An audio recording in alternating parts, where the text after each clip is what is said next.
頭先有講咗即係移除尿喉啦，咁但係真係濕到透啦。咁床墊嗰度又會唔會幫到手呢？我哋今日嘅題目亦都會有講到床墊啦。咁啊，兩位都可以講下啦。例如即係護評都有啲賣啲係有功能性嘅床墊啦，咁樣。咁啊，兩位都分享下關於床墊嗰度。我哋時間唔係好夠啦，不過都交俾你哋講。好。咁或者我好快講一講先啦。其實床墊嘅技術發展咧就非常之深遠㗎啦。傳統以前嘅床墊咧，最主要嘅功能係乜嘢咧？咁大家都會知道嘅就係減低壓力嘅啫。減低壓力係好重要嘅，因為床墊係令到長者唔會有褥瘡咧。呢個係傳統好重要嘅方法。呢個技術好好嘅，大家都去睇下喺 Booth 咁啊即係平均化啲壓力啊，減低啲我哋叫剪力啊、shearing stress 啊嗰啲我諗好多，我哋唔詳細講下。咁但係其實依家咧床墊咧，除咗用嚟減低壓力之外咧，仲有好多咧係可以觀察你嘅睡眠質素啦嚇，並且就係睇你嘅睡眠嘅質素，而去到判斷點樣喺個床裏邊改變壓力，甚至乎改變你嘅姿位咧，去到令到你瞓得更加好嚇。咁當然咧成本嘅問題，但我依家講緊唔係今日嘅事啦。依家可能今日好貴，有機會10年之後根本即係呢啲好平。你諗下手提電話，你應該可以見到嚇，就係點樣咧？佢可以透過咧床入邊感覺到佢嘅床入邊嘅一啲嘅震動啦，可以知道你嘅呼吸啊，甚至乎可以知道你嘅即係血嘅流動嘅都感覺到嚇，咁可以知道你有冇睡眠嘅問題啊。咁同埋咧，佢咧知道咗之後咧，亦都壓力嘅 sensor， 即係知道你邊個瞓得痛啲啊。咁你比較如果瞓得痛啲嘅話咧，你就會醒，你就會轉身啊，睡眠質素冇咁好啊，等等，甚至乎睡眠窒息啊等等嗰啲問題。咁而家啲床咧有啲 AI sensor 咧可以幫到你哋咧去到睇到呢啲數據，從而咧去到調節咧嗰個牀嘅一啲嘅壓力，使到你可以有啲輕微嘅姿位嘅轉換嚇，而係唔會令到你醒咗。即係你要喐動嘅轉身，減低你轉身嘅次數啦，改善你嗰個睡眠質素，亦都會 tailor make 調節你自己嘅睡眠嗰個 style 嘅。咁另外咧就當然啦，床墊又當然頭先講質感嗰啲都有少少啦。譬如話有啲床墊，不過嗰啲我諗就唔係好新 technology 嘅，因為而家喺片裏邊已經可以做到，唔需要去到個床墊。或者我呢度停一停，睇下院長有啲咩其他分享。好啊。或者我都講下啦，因為而家咧其實咧，如果即係業界嘅朋友咧都知道咧，而家好新嘅床裏邊咧，佢嘅新嘅床褥咧都係一啲減壓床褥嚟㗎啦，已經係比較靚，好唔係傳統嘅一啲 foam mattress 咁樣樣啦。咁至於呢一個因為我哋即係靈實護評養院亦都參與呢一個樂齡科技測試平台，喺當時裏邊呢，我哋都測試過一個咧就係一啲嘅我哋雖然佢係防跌氈，但係佢咧係可以顯示到咧係老人家唔同嘅 area 嘅 pressure 嗰個即係 body 嘅 pressure 嘅受壓點係點樣樣嘅。咁如果嗰老人家係長時間壓住某一個位，佢會顯示即係正常佢係藍色啦，跟住可能佢會出現紅色。咁啲同事就可以好清楚睇到我咁多10個老人家。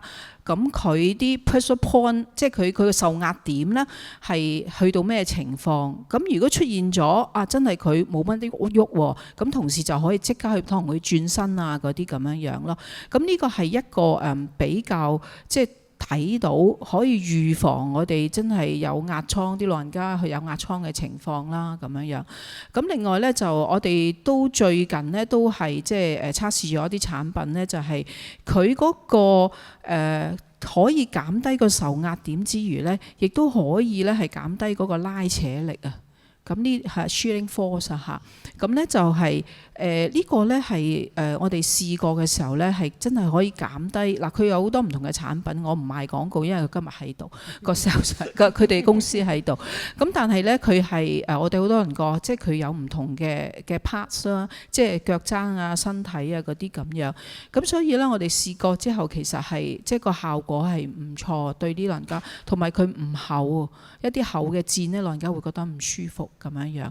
咁所以係有好多唔同，即係坊間或者係有好多唔同嘅產品，咁就係真係要去，我哋要睇下點樣可以幫到多啲嘅老人家。但係我想講一樣嘢呢，亦都唔係一張墊呢係適合所有老人家㗎。我哋要留意一樣嘢呢，每個人嗰個需要唔同，每個人嘅能力唔同，佢個病唔同，亦都係我哋要去配對邊一啲係啱嗰個老人家咯。咁呢個我等回應翻阿 Rick 嘅呢個真正一個係全人嘅護理，一個個人化嘅照顧，呢個係好需要啦。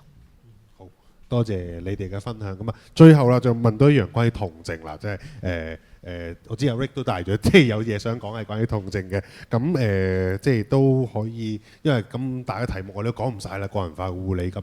一陣咧我都就唔俾大家發問啦。咁咧最後咧俾就話你唔好走，就等佢哋同你哋喺台下邊傾偈。咁痛症俾你講幾句關於呢個好嘛？好簡單講下啦。其實痛症傳統嘅方法當然係藥物治療啦，而痛症嘅產生呢，其實好多時候呢都係一啲慢性疾病啊等等所引起嘅，亦都包括心理疾病啦，當然嚇。而嗰啲呢藥物都唔能夠完全處理晒，好唔翻晒嘅，即係簡單啲講。咁所以呢，其實變咗呢非藥物治療呢，其實呢或者係一個好重要嘅喺長期慢性，特別係慢性嘅痛症唔係急性嘅痛症入邊處理好重要啦嚇。咁當然啦，方法有好多啦，咁我哋唔講啦。咁但係我諗呢，比近年都比較多呢用呢，就係用一啲虛擬實境virtual reality 嘅方法，去到咧處理一啲嘅慢性痛症嘅。咁我成日都講啦，咁虛擬實境嘅方法咧，而我就做咗好多年呢一方面嘅研究啊。咁初啲人都成日話長者標中意玩呢啲嘅，唔會暈嘅、頭暈嘅咁成啲啦。咁的確係有一啲係咁樣嘅，但係其實透過一啲嘅調節咧，可以令到長者頭暈過或者 VR 暈嘅狀況係可以減輕一啲嘅嚇咁樣。咁而第二樣嘢咧就OK 而第二樣嘢咧就係咧其實咧佢哋嗰個受係吸引度咧喺院舍裏邊咧，因為我啱啱做咗一個研究啦，咁我哋揾咗500幾位長者去到喺唔同嘅院舍入邊做，佢參與度都非常好。當然佢今次唔係做痛症啦，咁我想講痛症點解可以唔係即係虛擬實境點解可以減低痛症咧？其實背後嘅原理好簡單嘅啫。第一樣嘢咧就係一啲所謂嘅 distraction 啦，即係佢哋嘅心理入邊成日諗住指揮住一個地方係痛嘅話咧，咁其實佢就會比較痛。但係咧透過睇其他投入咗大家活動夠興趣嘅話，其實佢冇唔同，呢個我哋都會知道。另外亦都佢有啲咧痛症嘅一啲嘅即係叫 cognitive behavioral therapy 嘅元素喺度嘅，有啲虛擬實境入邊，譬如包括咧就係可能嗰啲 great exposure， 譬如痛嗰邊都俾佢 expose 喺嗰度，喺個虛擬世界裏邊逐步咁樣去提升佢，使到佢能夠面對佢痛，唔使去到逃避咗某一啲嘅智慧啊，逃避咗某啲嘅想法或者逃避某啲行為啊，呢啲咧都係有效咧去到減低。而我覺得咧其實越來越多院舍我諗嚟緊嘅趨勢，希望咧呢樣嘢係變成尤其是而家虛擬實境係越嚟越比較平嘅狀況之下呢，我覺得都係一個好好嘅長遠痛症其中一個 module。或者我少少回應啦，我哋講緊叫 directional therapy 啊，咁痛嘅嘢呢，就即係睇下視乎咩痛啦嚇。咁有啲老人家呢，其實有啲痛打緊麻雀唔痛㗎喎。打完麻雀就痛㗎咯喎，大家好留意啊！打完麻雀就痛，打完麻雀完全唔痛嘅，係啦。咁所以我覺得除咗頭先講啦，我哋有啲嘅即係虛擬實境或者一啲，其實都係講緊 directional therapy。咁點樣可以喺活動當中？當然啦，藥物一定幫到啲啦。咁又會唔會有一啲活動，或者係有一啲嘢佢喜歡做嘅，或者我哋多啲活動俾佢，令到佢去分散一個痛嗰個注意力呢？咁呢個係好緊要嘅嚇。好。咁啊，多謝兩位即係今日分享啦。我哋講嘅題目呢都非常之闊，由口腔啦講到去移除尿喉啦，講到床墊啦，講到痛症啦。咁啊未完嘅，你哋未走嘅。咁我都講。咁啊一陣呢都我哋仲有下半場嘅時間。咁啊亦都可以歡迎大家呢一陣睇下即係今日嘅參展嘅供應商嘅一啲嘅產品，同時呢就同兩位喺台下邊交流下都可以嘅。咁我哋就呢度係啦，即係頭先都講到，即係關於個人化嘅護理，運用科技未必真係平咗，未必真係人手可以減少咗，但係最主要都係為到院舍，即係或者係醫院入邊嘅老人家着想，係嘛？好，咁我哋今日呢個討論環節就嚟到呢度，咁啊多謝大家。